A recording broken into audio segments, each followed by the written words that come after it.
What's up, everybody? Welcome back to Put It On the Table. So, as y'all know, in the last videos, we talked about who the serpent really represented.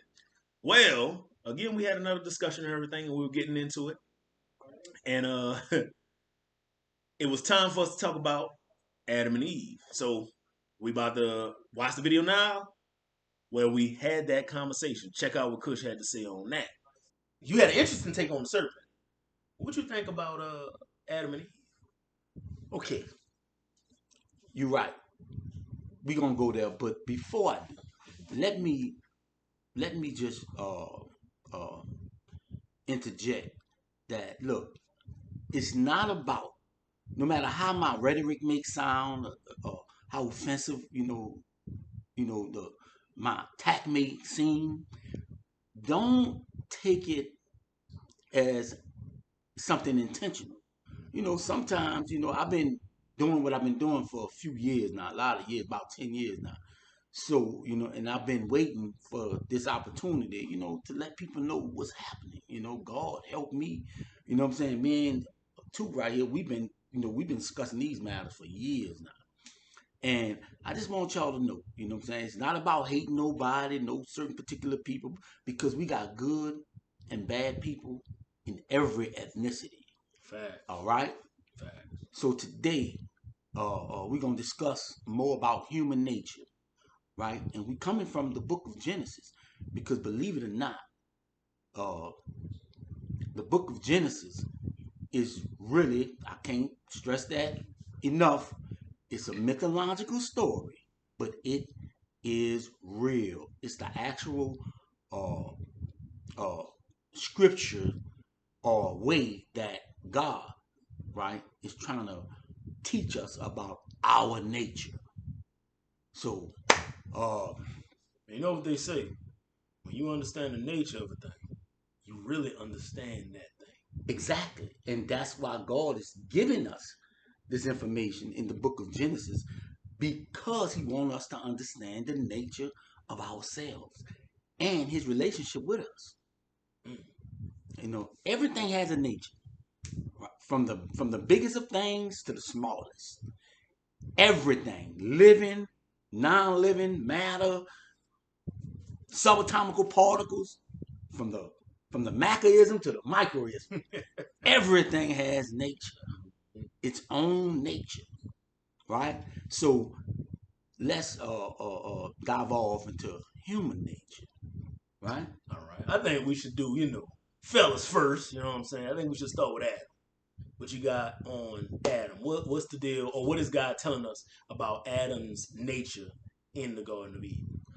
Okay, believe it or not, Adam's nature reflects in the book of Genesis.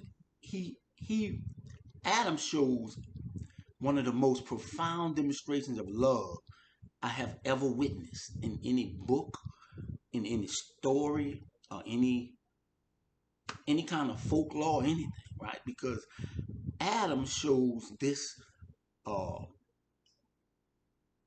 this human attachment to his female partner, right?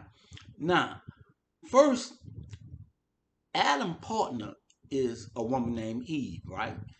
And the name Adam, right? The name Adam comes from a Hebrew word named Adamah, which literally means ground. Adam represents ground, right? So when his female partner introduced him to the fruit and he ate the fruit, right, he willfully disobeyed God. So in his willfully disobedience, right, he bore the brunt of the curses, right? People don't like to say that, but if you look in the book of Genesis, it literally said curse, right? The ground will be under the curse. The ground and Adam represents the same meaning. It's synonymous, right? So, and that punishment or curse, right, has to apply from that day of transgression, right, all the way to the duration of time for human beings. Now, Hold up. So I'm going to cut you off, Coach. Keep your thought. but just to make sure all us on the same page. Uh-huh. Adam comes from the Hebrew word Adamah. Check the description. I'm gonna put it in the description box. You can look it up for yourself. All right. Adamah means ground, and Adam showed the strongest example of love. Yeah. Right. That one could see, and because of that, he willfully disobeyed. That might be counter. That I like the way you said that because that might be counter to what happened with Eve. I know you're gonna give us a little bit more of that in a second. Mm-hmm. But he willfully disobeyed God. So when God gave out the punishment, Adam got the brunt of it. Right. But it's because of his willful Right. disobedience. Right. Okay, gotcha. So he bears the worst of the punishment, right? And just like Eve, right, who is the female manifestation of human being, Eve, she told God she was tricked.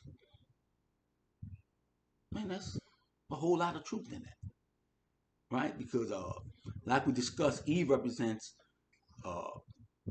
the female aspect, but she also represents something else, and but they're not telling us exactly how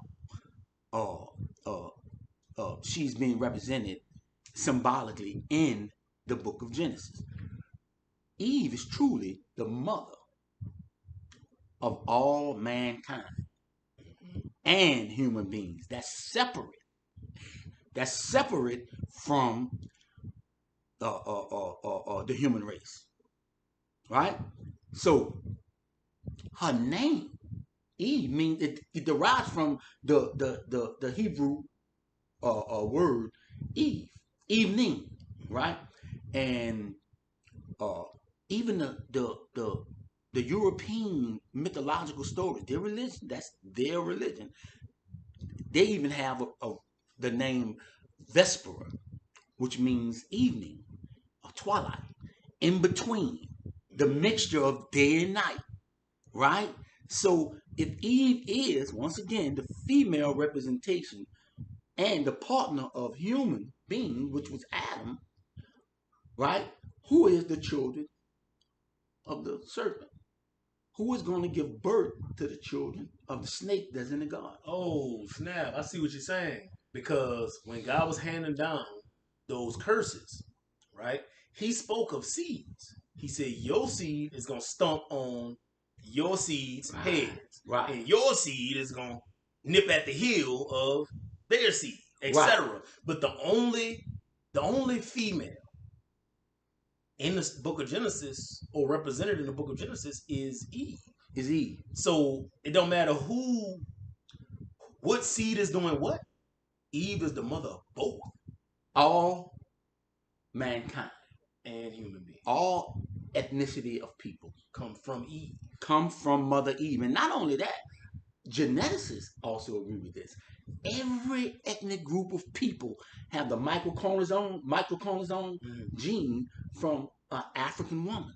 Because that's the Eve gene. That's one of the easiest lines to track, actually. It's harder to track the males through time. Right. But the mothers, the females of lineage or whatever, are a little easier to keep track of. Exactly. Mm-hmm. And we all know that this particular gene, right, is represented in just about every ethnic group. Mm-hmm.